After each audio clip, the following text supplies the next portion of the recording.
Good evening to you all. Lovely to see you, and I want to first begin, as is important, to thank you all for coming, taking time out of your busy schedules and whatever you have planned. And I'm so pleased that you've come to share this evening. It's a very important evening for me, and I have been thinking about this model for some time, and it's taken me quite a while to put it together, especially for this evening. And I've got quite a bit of material for you, so I'm hoping that this will be an informal but informative time that we're going to have this evening.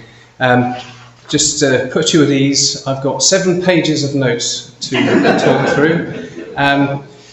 Those of you who know me, I'm also the Baptist pastor of this church, and when I'm talking on a Sunday morning, I have 2 pages of notes. So that kind of puts things in context a bit, but I hope that doesn't cause you to run for the door. I'm sure we'll be fine. So first off, let's do a proper introduction. My name is James Bushnell, for those of you who don't know. I have graduated in FDSC in Integrative Counselling in 2012. I'm trained as a counsellor in the humanistic, person-centred, psychodynamic, cognitive behavioural therapy, which I've always known as CBT. They're my 3 primary therapeutic approaches. But also, since becoming qualified, I've also branched out into transactional analysis, otherwise known as TA, and also Penny Park's inner child therapy, PICT. So what does it mean to be an integrative counsellor? For those of you who aren't familiar with that term, it means that I am not beholden to any one particular model when working with a client. I can draw from various different models as well. And I think that that tends to work quite well, because everybody comes with different things, and everybody's got different issues they want to talk about and different ways of seeing things. And rather than try to get them to squeeze through a particular therapeutic approach, it helps to have others that you can draw from, given the way that therapy can go.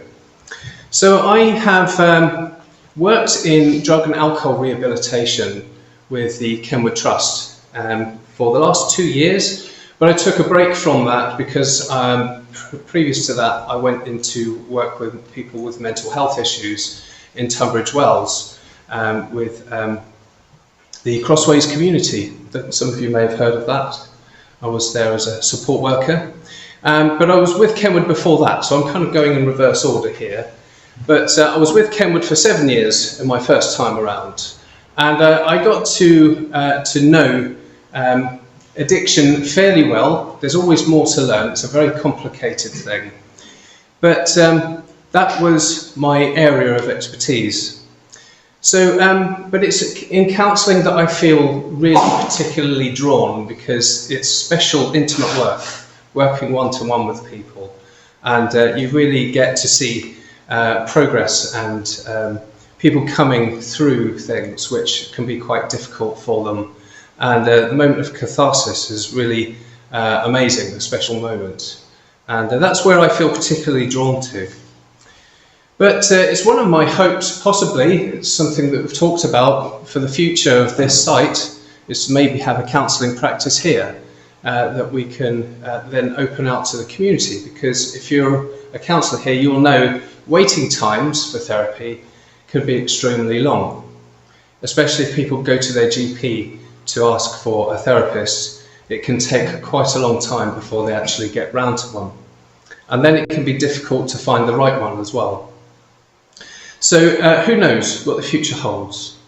But yes, I am the pastor of the Baptist Church, and I want to kind of address maybe an elephant in the room here, because this is not going to be a gospel evangelistic message that I'm sharing with you.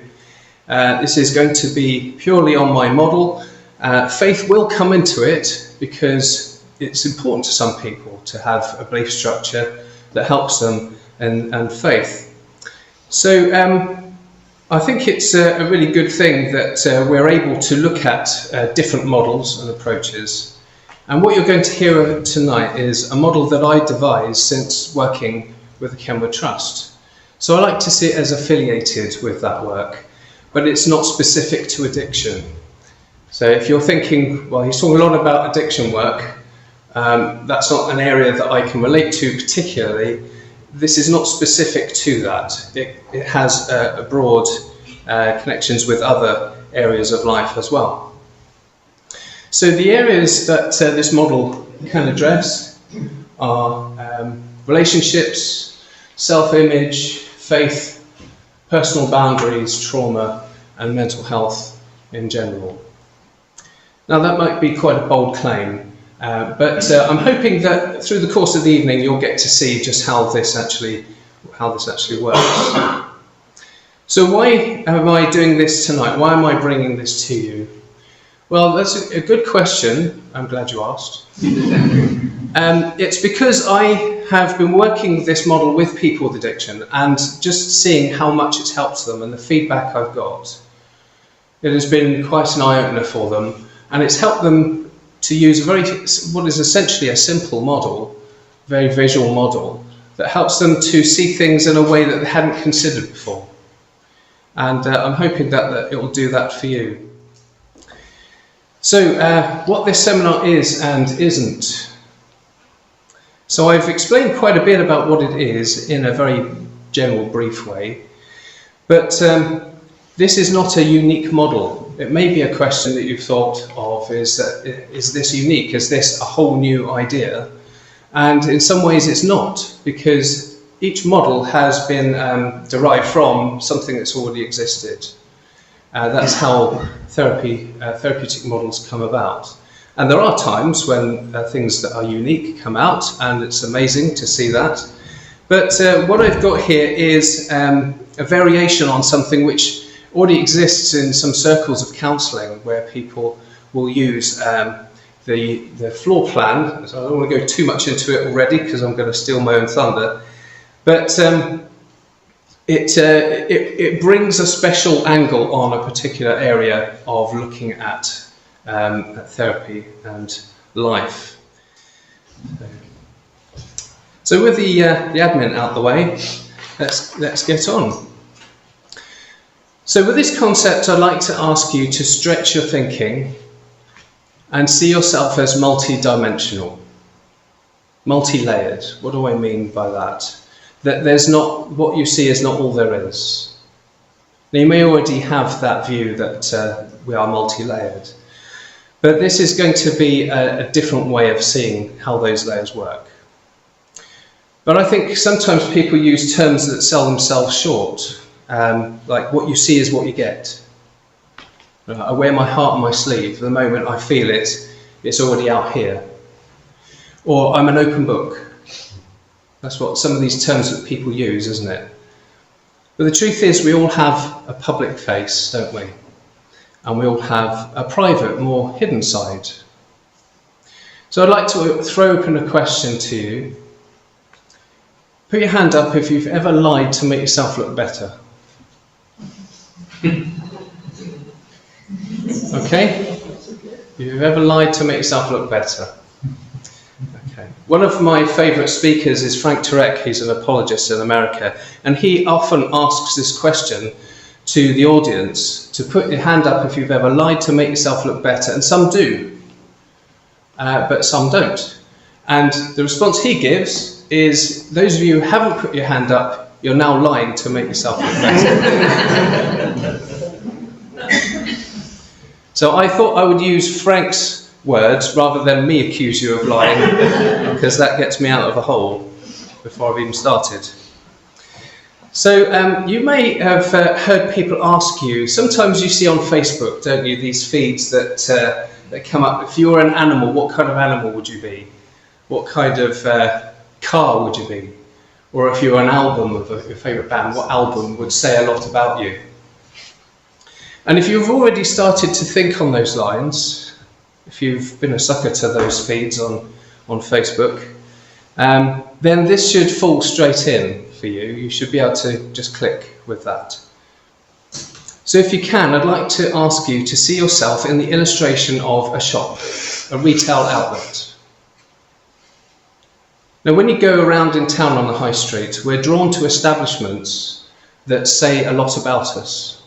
We may not be thinking on those lines because most people, they just kind of on autopilot. They've got their mission in mind. They know which shops they're going to go to, and they're going to go from here to there to there. They're going to get what they need and they're going to go home again. Maybe that's you. Maybe you just like to wander around and see what's available. But the places you choose say something about you. And they are very sociable places, aren't they? They're places where we choose to go out to mix with society. We don't have to do that now, do we? Because it's all available online. We can just choose to buy something. We don't have to leave our homes. We just buy it if we see it on a shopping channel. I'm going to avoid using specific names because I'll get accused of trying to promote a particular company. But we go out because maybe we feel the need to be sociable. And when we're out, we'll come across people that we've never seen before or met before, and maybe we won't ever see or meet again. But if we see the shop as an illustration that represents us as a person, what kind of shop would you be? What would you sell? What would you have in your window that attracts people to you? So the model that I've devised uses the floor plan much like you would see if you ever had some work done on your home. You would hire an architect to draw a floor plan, and or if you ever bought a property, you might get to see a floor plan of the building, and it uses very much that kind of representation. So we can see here the different areas of our shop. I'd like you to consider that to be you as an individual. Okay, I hope that's clear enough for you all to see. I've taken the lights out above it so it doesn't wash the colours out, or the lines. So let's look at each stage. We've got our shop front that is out on the street. This is our external. This is the things that we want to communicate externally.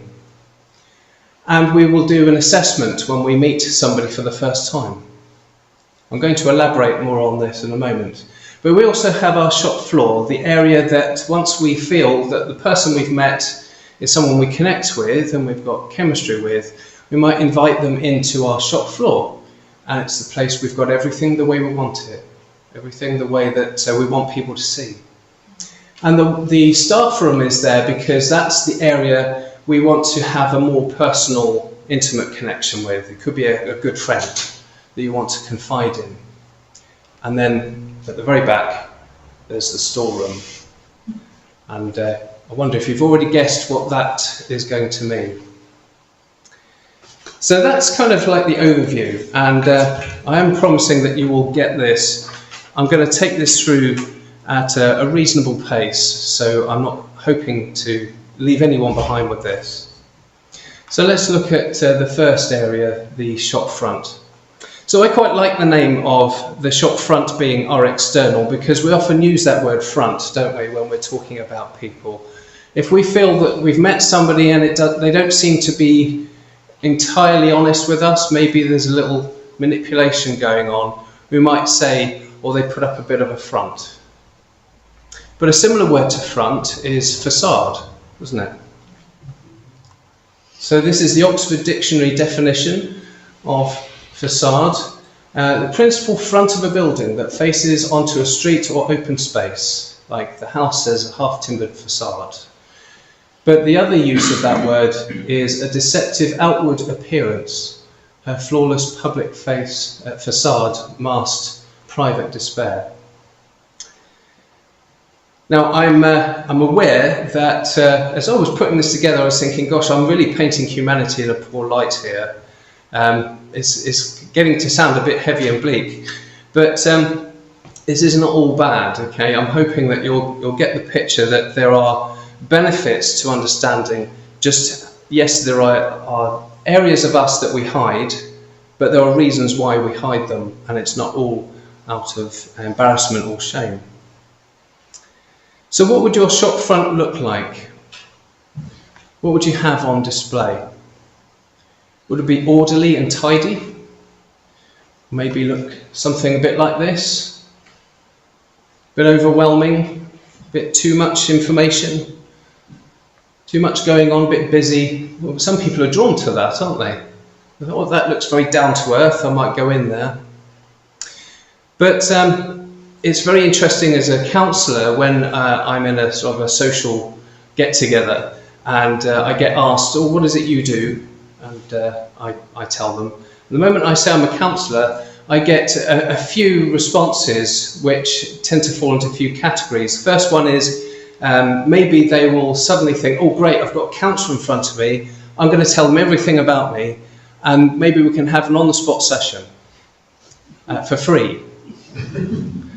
And I don't sort of say, look, I'm going to have to charge you for this conversation or anything like that. It's just a case of going with it, isn't it? We just have to hear people out, because some people really want to talk. Some people really feel the need to talk.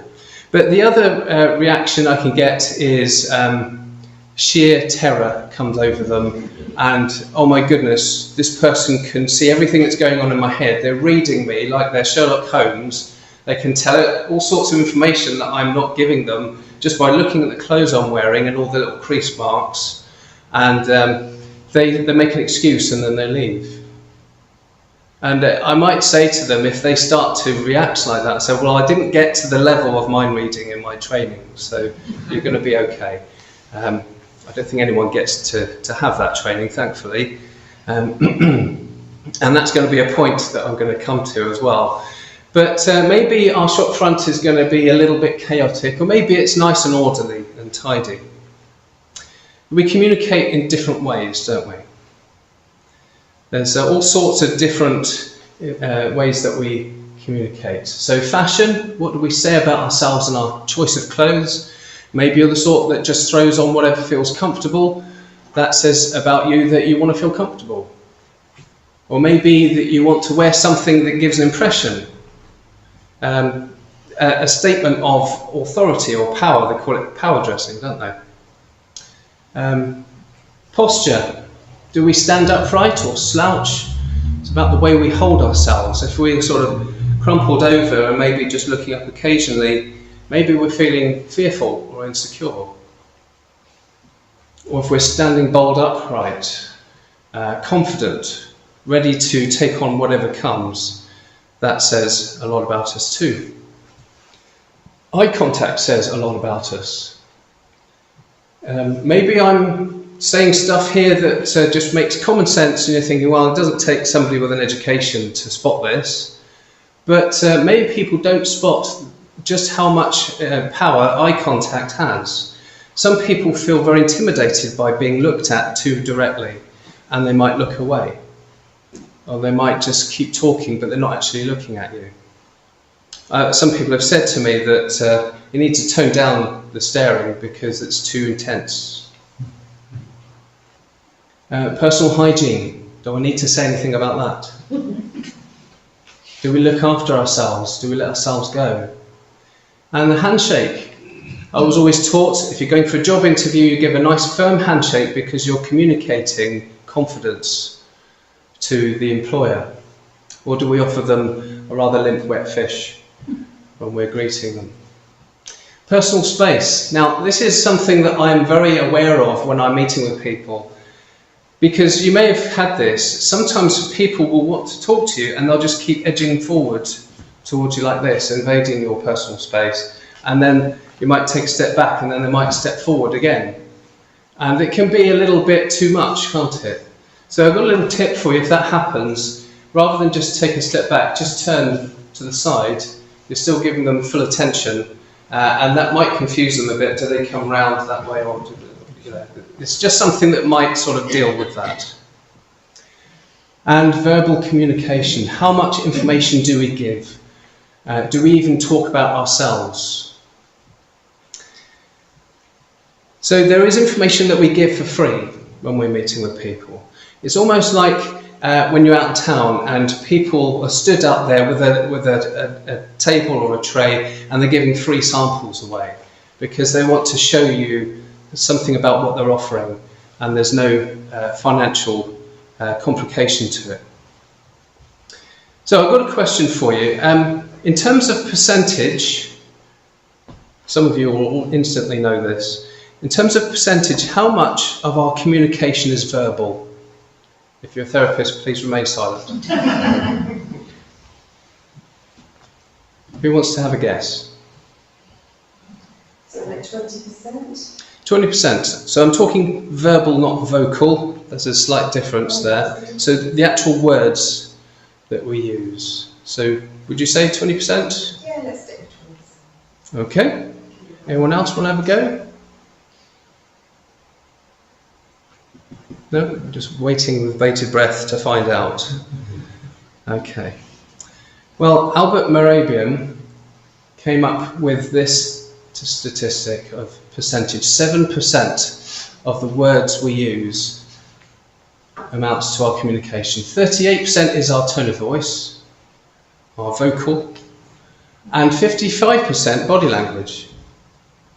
He came up with this some time ago, but more research has been done into this because it's quite beholden to in therapy circles, and it has been proven the test of time.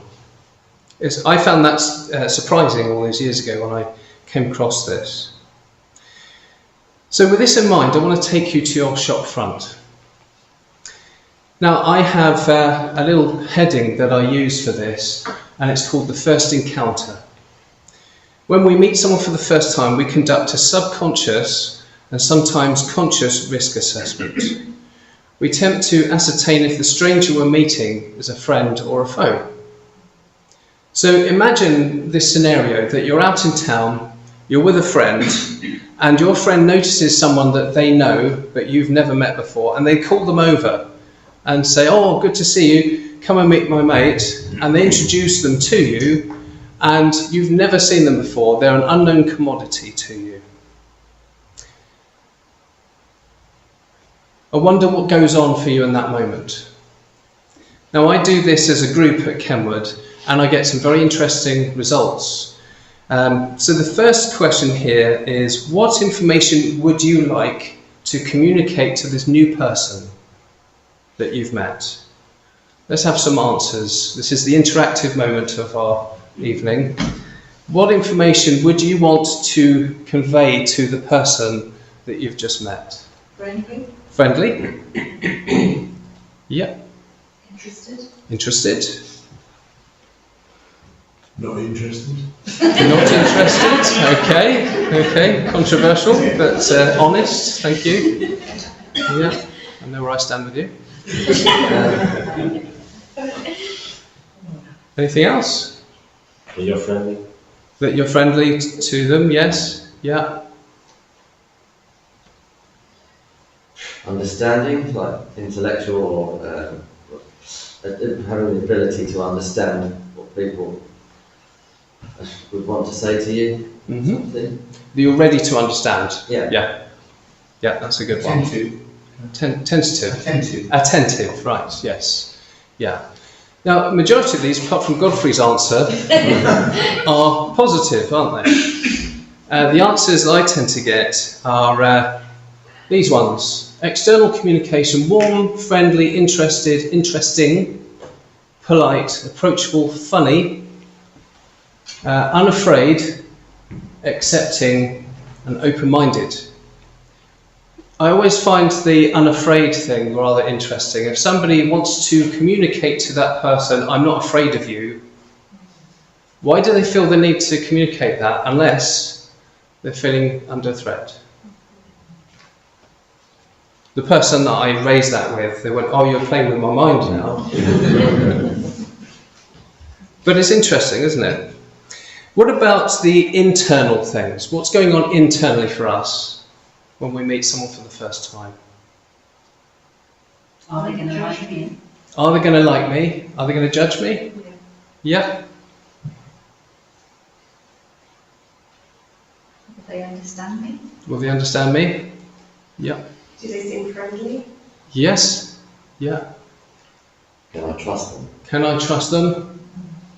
Yes. Yeah. It's all part of our risk assessment, isn't it? Questions that we've got around them. Now, the answers that I get back when I do this as a group is this. anxious, uncertain, nervous, apprehensive, on guard, self-conscious, insecure, curious, suspicious, wanting to move on. These are the areas that we suddenly feel are rising in us when we're faced with someone that we just don't know. So what we may not know is that most of the right-hand column, I'm going to explain in a little while, that it comes from our storeroom. Okay, a lot of our insecurities come from that area of us. And we've chosen to hide those things by putting on our facade, our front. And maybe they are true for us. We are polite and approachable and funny. But there's also this other stuff that's going on, which almost seems to contradict, doesn't it? So the shop floor, moving on. Once we've made our assessment, the new person has passed the test. So this is someone we have met. We actually feel a connection with them, and they seem to be good for us. We may choose to invest in them and then invite them into our shop. So this is the layout of our shop. Okay, very simple. I don't want to make it overly complicated because that just throws people. But the left door is to the street and the right door is to the staff room. So the shop floor, this is where we have everything in place the way we want it, similar to the areas of our house where we entertain. You wouldn't allow somebody that you're entertaining to just wander off into your home, even though we do seem to say, make yourself at home. We don't want them to go sleep in our bed, do we? We don't even want them going into our cupboard and eating all the food.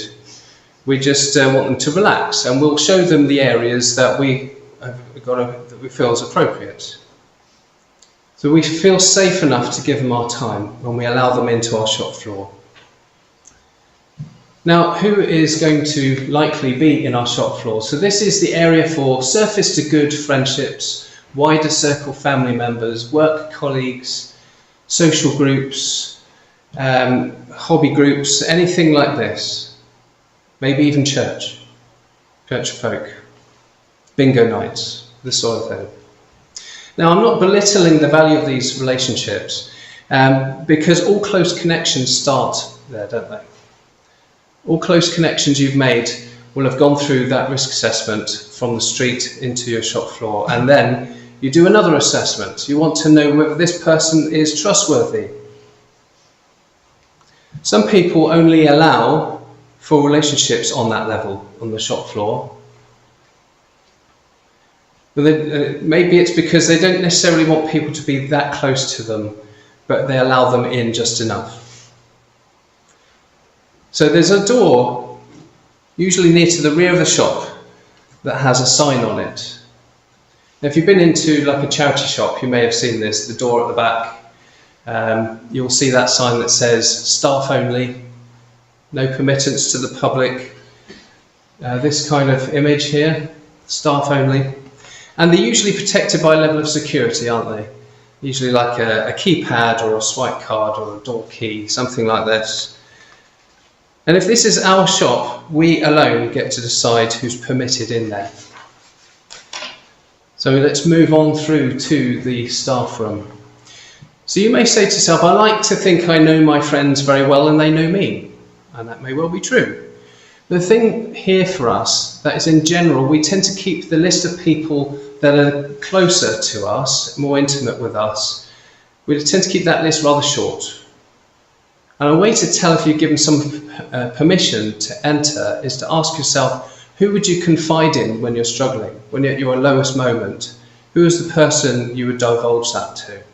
You maybe call up on the phone or told personal secrets to.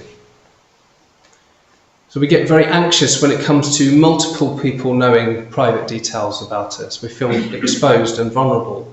And we can even have that online, can't we? Our details out there.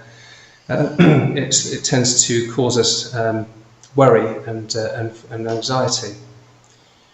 So I've come across people who say that there is nothing about them that they keep from anyone.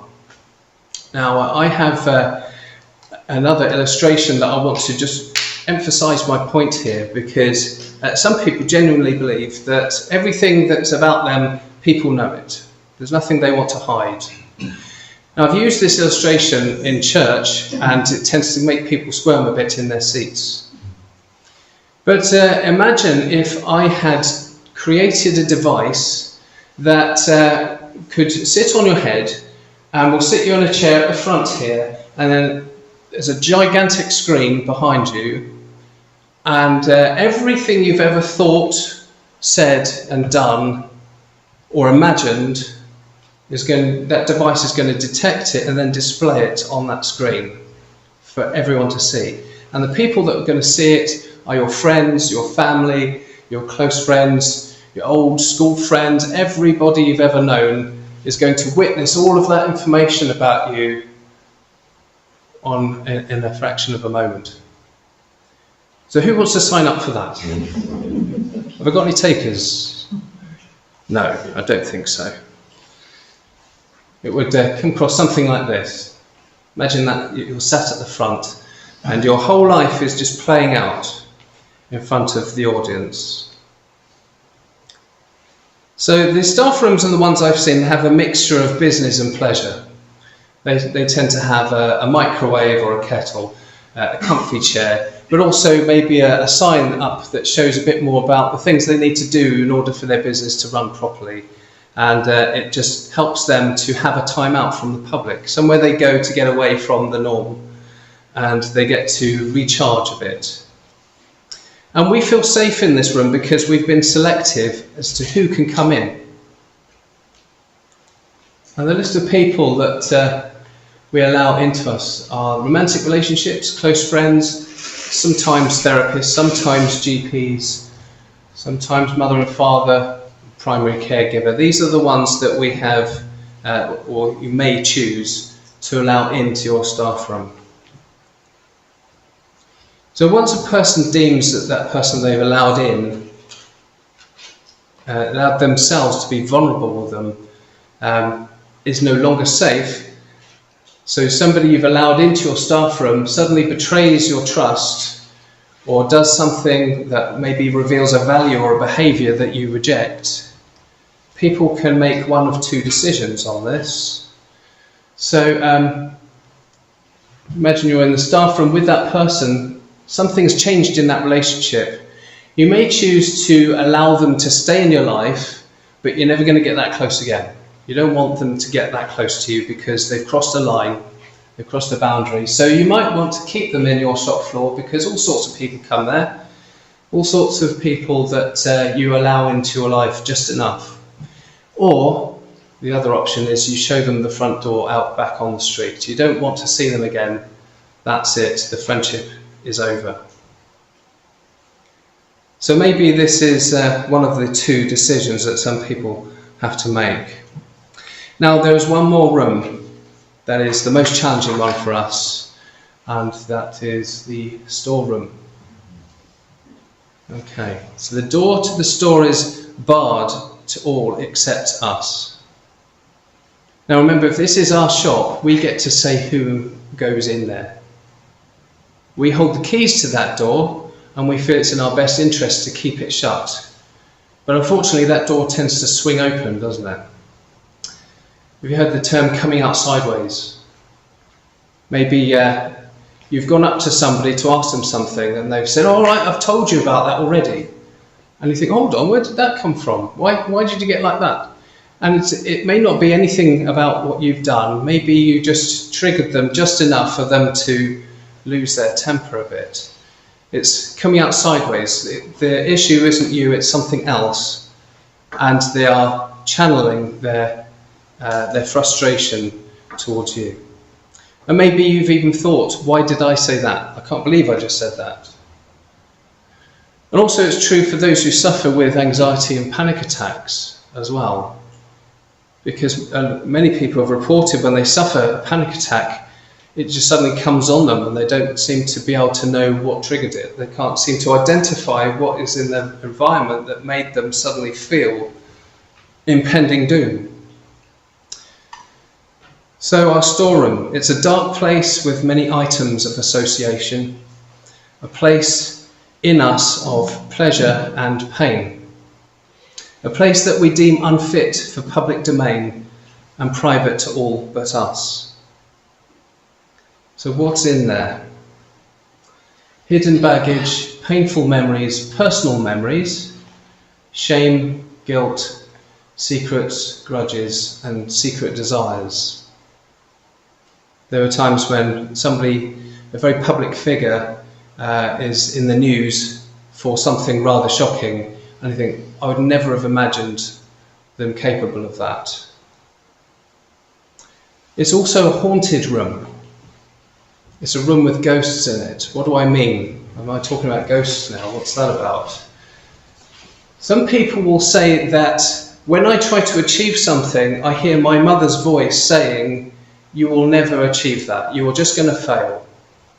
You're never going to amount to anything. You may as well just give up. Other words like you're stupid, you're a waste of time. You're not worth the skin you're printed on.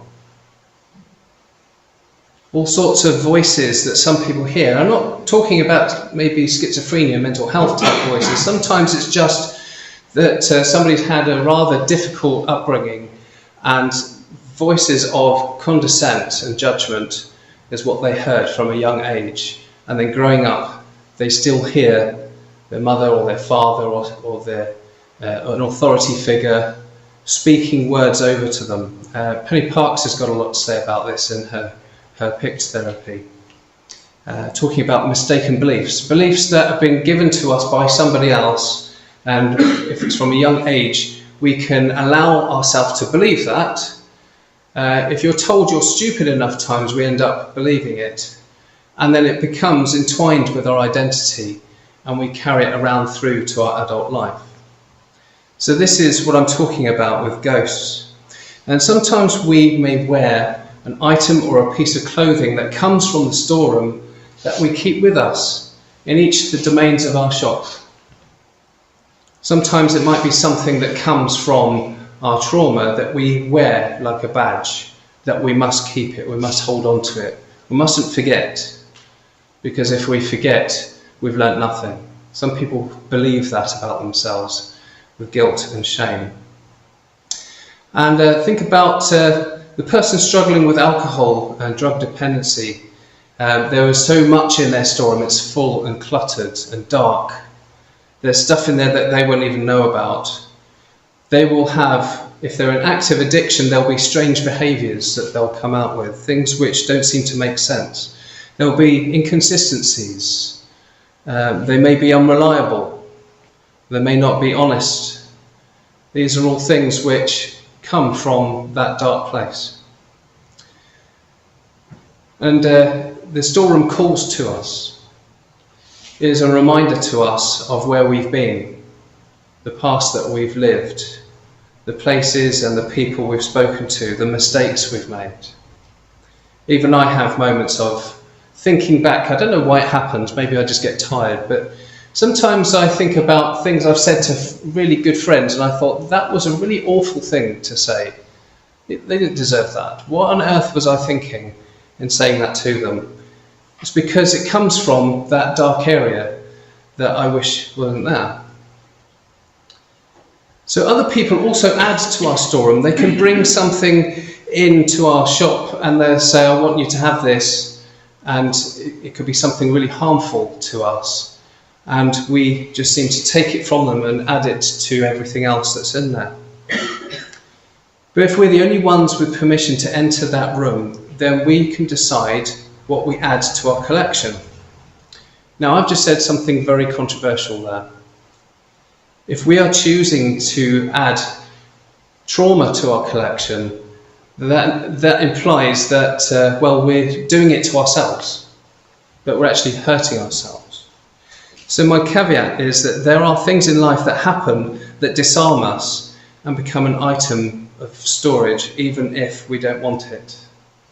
Because who wants to hold on to that? Who wants to be able to surround themselves with all these things? So this is our final section, and this is how we can use this model to apply it to different areas of life. I'm going to be touching on some rather heavy areas, and I always make the point of stating this because the the last thing I want to do is step into an area with great big Doc Marten boots on when it's actually a very sensitive topic. So I'm hoping that I will achieve that this evening. One of the important points of this is that we need to recognise, as I was saying, there are different areas of us that we allow, and variations that we allow people into us. And if you remember the image, each door and each wall is like a boundary. And each door is the door that we get to choose whether it opens or closes. Now, there are issues around that in certain areas of life because some people don't have boundaries. Some people just want to keep those doors wide open and invite people in. So the first area for us is partnerships. Now, I've chosen the heading partnerships because there are many people in society, and this is a culture that's the world over, that we are drawn to finding that person that we want to settle down with, and we want to get into a connection with them, which can be romantic, it can be also very, very close and intimate. But even in sharing this, it can be a very sensitive area because our society puts a lot of pressure on the idea that you must be in a relationship, you must be with somebody. And that's not the case for everybody. I personally think that single life is not as celebrated in our culture as relationships and partnerships. There are those that cannot bear the thought of being single because they had a long-term relationship, and now that that's come to an end, and what am I going to do now? I'm on my own. I must find another relationship. And for many, that has caused problems for them because that's what's called a rebound, isn't it? Getting into a relationship on the rebound. As long as I've got someone I'm close to, then I'm going to be okay. There's a Freudian urban legend that men marry their mothers and women marry their fathers. What do we think of that? Now, I think there's truth in it. I think that theory has evolved over time, so we've come to understand it differently. But there are guys that when they choose a partner to go into a partnership with, they're looking for somebody who's going to cook for them, clean for them, make their home nice for them, because when they get home from school, work, they get everything just laid out for them and they can put their feet up and I'm going to watch TV. I've done my bit. I don't have to do anything else. And I don't have to listen to all of the dramas that have gone in your day. Maybe that's a generational thing. I don't know. But I think there's some truth in it. I'm not generalising here. I'm not saying all men are like that because I know for a fact they're not. And please don't ask my wife how the dynamic works with us. I feel a bit exposed now. It's not like that, is it? No. Okay, moving on. So what am I talking about with partnerships? I've chosen the term partnerships rather than marriage or girlfriends or boyfriends, that sort of thing. I wanted a title that encompasses the nature of that relationship, and partnership seems to work quite well with it because we want to run our shop with somebody when we are looking for that kind of connection. We want to partner with somebody in managing life, don't we? We want that close connection. And if you're in a partnership in a business, then you share the load, don't you? You work together to help the business run. The problem is that sometimes we may find somebody who wants a little bit too much of the business and starts to dominate things. And this is where we get into the area of toxic partnerships. There may be a subtle increase in the power shift in the management of your shop. If somebody's in a relationship with somebody and they are quite a powerful person, quite a strong character, it may be that they've got some strong ideas that they would like for you to accommodate, and the balance of power seems to shift in that sort of area. And of course there's the more rather sad and sinister type of relationship where somebody has a very desperate need for love and wants to have somebody with them, and they may communicate that through some means when they are looking for that partner. And if somebody is more of a predator than a partner, they would key in on that, and they may start off to appear rather charming, very gracious, lots of compliments, and then the person with the search for love will allow them to bypass the shop floor straight into the staff room. So they'll meet them out on the street and they'll think, oh, I just love this person, they're amazing, they're everything I've been looking for. Let's get past all of the slow process, let's get them straight into my staff room and we can have that closeness. And maybe that's the point where things start to get a bit darker and the things start to change. Like, oh, you don't need to see your friends tonight, you can stay with me. You don't need to worry about being out there, because this is how much I love you, I want you to stay here with me. And I want to know who you've been texting. I want to know who you've been in contact with. If you don't mind just showing me your phone, because I love you that much, I'm trying to protect you from people exploiting you. And then it may go from there to, I don't think you need that wardrobe anymore. I bought you a whole new set of clothes and this is what I'd like you to wear now. And you can see how the balance of power has just completely shifted. So the person is now in the staff room and they're running it all. They're in charge. And of course they'd love to have access to the storeroom, because the more information they have, the more power it gives them. So it's a very dark and sinister aspect of a partnership. And addiction, moving from there to addiction. Somebody in active addiction, they're using, they're drinking, they got stuck in their storeroom, surrounded by all of the stuff which is continuously punishing them and dragging them down. And of course, what people do when they are substance abusers is, I want to escape from all this, so I'm going to use again, because it seems to make everything melt away. But actually they're still in the storeroom, and that's what comes flooding back to them the moment those effects wear off. And there may be people coming to them at the staff room, people who they've allowed to get close to them, trying to call out through the door of the storeroom saying, I want to help you with this, come let me help you. And they won't be able to. The other aspect of addiction is that they will also bypass the shop floor and the staff room, because misery loves company. They'll be drawn to people that are similar to them with similar issues, and the lifestyle of poor choices just continues on a downward spiral. So they'll allow people in and off the street, people they've never met before, all the way through into their storeroom, and they'll just wallow and stay in there. And all the time they're in there, they're adding stuff to it. Each person that comes in adds more to their storeroom. And they get more and more entrenched. So they're leaving the boundary doors open. In fact, the shop floor and the staff room just become a corridor. Totally meaningless.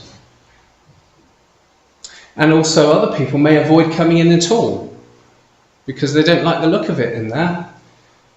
All the time they're in the storeroom, their business is suffering and they're not looking after things, they're not keeping things in order. People coming in to have that relationship with them, they think, oh, this isn't great, this isn't good, I'm not comfortable here. So they may avoid them altogether. Moving on to mental health. Now, mental health is a very broad heading. We all have mental health, just the same as we all have physical health. But when we think of somebody that, well, they've got some serious mental health going on there, what we're really talking about is mental health issues.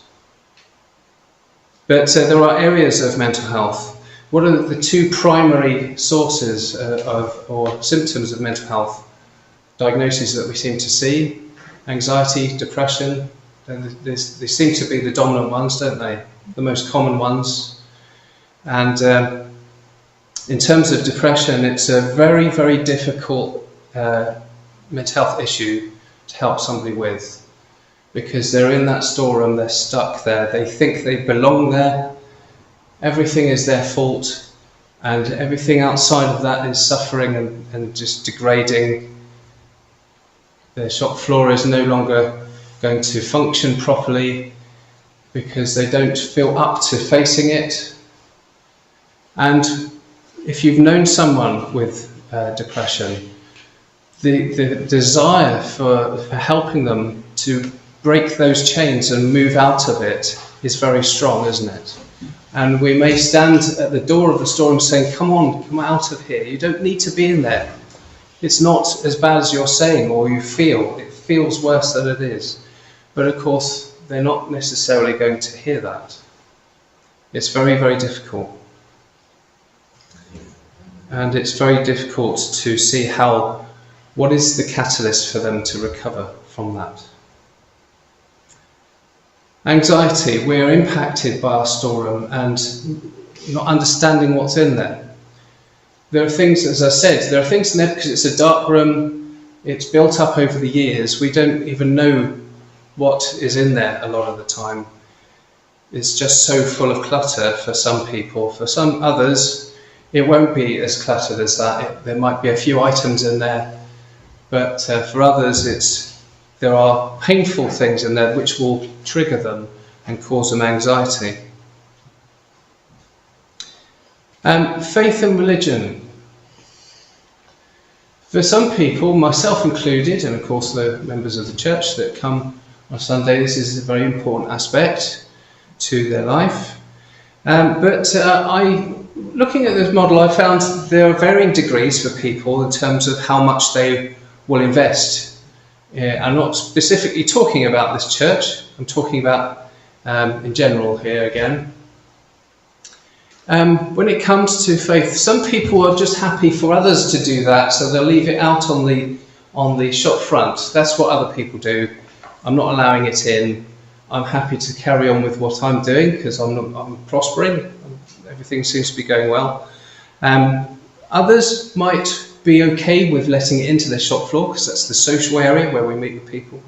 So I'm happy to go to church when it's like a christening or a wedding, maybe at Christmas time, or a funeral, of course. But that's some people may choose to go to church because it's a social thing to do.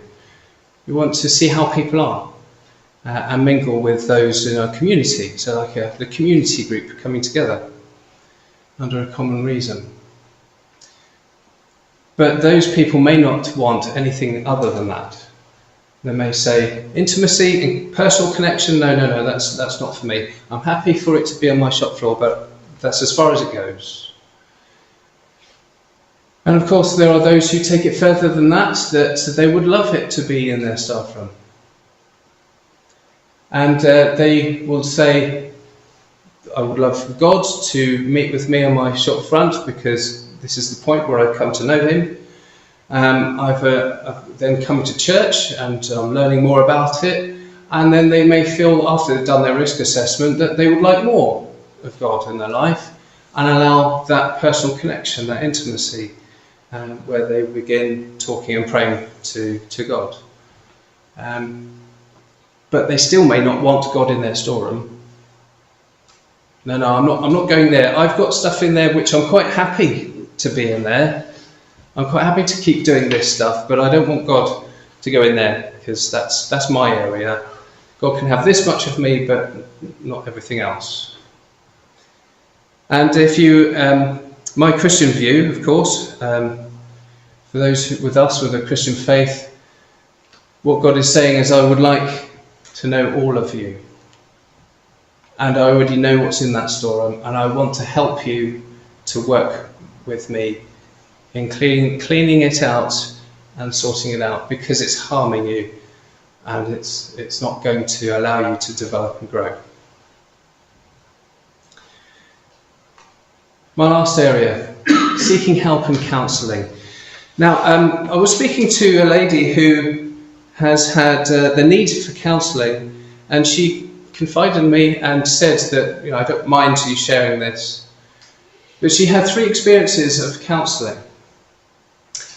The first one was a counsellor who kept asking her, how much money have you got?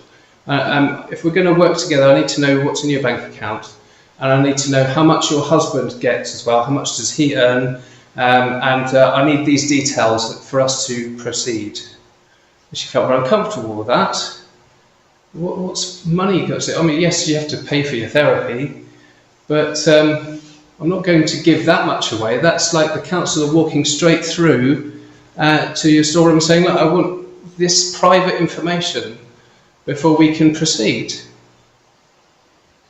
The second counsellor that she had, she said, was a kindly older gentleman, very well-meaning, very easy to talk to, but the problem is, and she put it down to his age, he wasn't able to remember what she'd said, so he kept asking the same questions, and she had to say, I'm sorry, but I have already said that. And that was very difficult for her as well. And the third counsellor she had, she said that it seemed to start well. I started talking about my things and my issues, but he kept interrupting me to tell me about his stuff. Saying things like, well, it sounds like you're in pain. I know what pain's like, and this happened to me, and this is a really bad thing, and I don't know what you must think of me saying this, and so it was like making it about him. Now, not all 3 of those are guilty of this, but you cannot have that in your counselling. These things are not going to work for a client. Of course, you're not with therapists, I gather that. But essentially, we need to make sure that we do our assessments again. We meet with our counsellor at the beginning on our shop front. We feel able to proceed, so we allow them into the shop floor. This is where we start to warm up a bit. We start to feel a bit more relaxed and comfortable. And if we think this person is someone I can work with and trust, we'll invite them into our staff room. But the counsellor has no right to force their way into the storeroom. That is entirely your choice. What a good counsellor should do is ask you, once you've developed that relationship, because the relationship is the therapy, is to sit with you in the staff room and then give you the opportunity to go into your storeroom and take an item of your choosing and then bring it in to the staff room for you both to look at, and to look at it from a different perspective. And then it may be you get to decide, actually, I no longer want to keep this, I want to throw it away. Or maybe it has to return to the storeroom because there's more to look at. So that's the mark of, in my professional opinion, quality therapy. So I'm sure that there are other areas of life.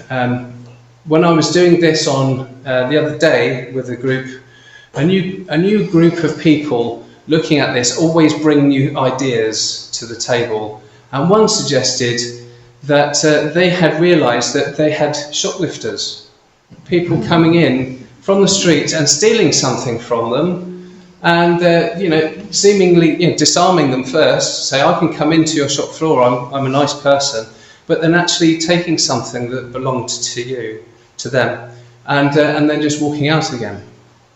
I hope that you've not experienced that, obviously not in a literal sense, but somebody who seems to disarm you and you warm to them and you allow them close enough, but they're actually taking something from you that didn't belong to them, and then they're gone.